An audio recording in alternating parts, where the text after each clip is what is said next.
À la une de l'actualité, les riverains de Bagnolet n'en peuvent plus. Une décharge sauvage s'est formée rue Jean Lolive. Des professionnels du bâtiment, mais aussi des particuliers viennent y déverser de nombreux déchets. Problème, des agents de la ville viendraient eux aussi y déposer de nombreux sacs poubelles. Selon certains voisins, la venue de camions municipaux serait régulière. On voit ça avec Maïmouna Bari et Thibaut Cordier. Voilà la déchetterie depuis ma chambre. Quand Fatoumata ouvre sa fenêtre, elle a une vue directe sur un océan de déchets. Donc je vis tous les jours avec. Je ne regarde même plus par la fenêtre à force, puisque maintenant c'est devenu le quotidien. Enfin, ça fait partie du décor, je dirais. Ces ordures se sont amoncelées à vitesse grand V ces dernières années dans ce terrain vague.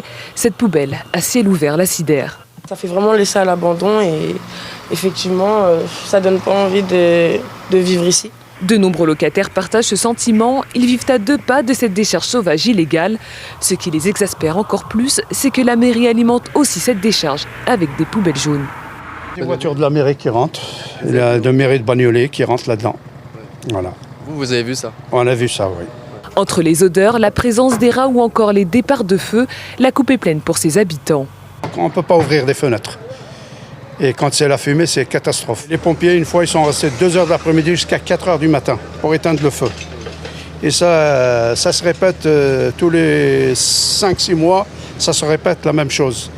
Avec d'autres locataires, il a signé une pétition qui n'a abouti à rien. Des associations se mobilisent aussi contre cette décharge. Mais on peut tout simplement clôturer le site.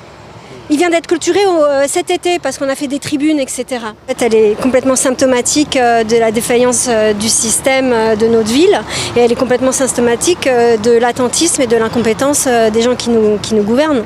La mairie est au courant de cette situation et veut y remédier. Son objectif, nettoyer et sécuriser cette zone d'ici le mois d'octobre.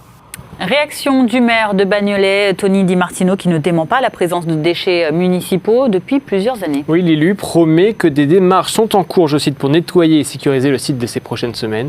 Il donne en revanche sa propre interprétation sur la présence de ces ordures.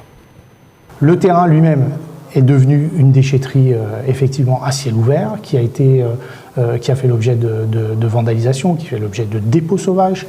Nos services municipaux y déposaient leurs fameux sacs jaunes dont vous avez parlé, dans des bennes.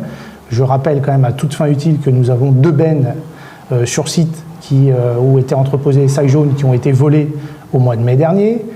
Et donc nous prenons les dispositions pour que les services municipaux stockent les sacs jaunes dans de nouvelles bennes et que tout cela soit déposé dans la décharge adéquate et non plus sur site.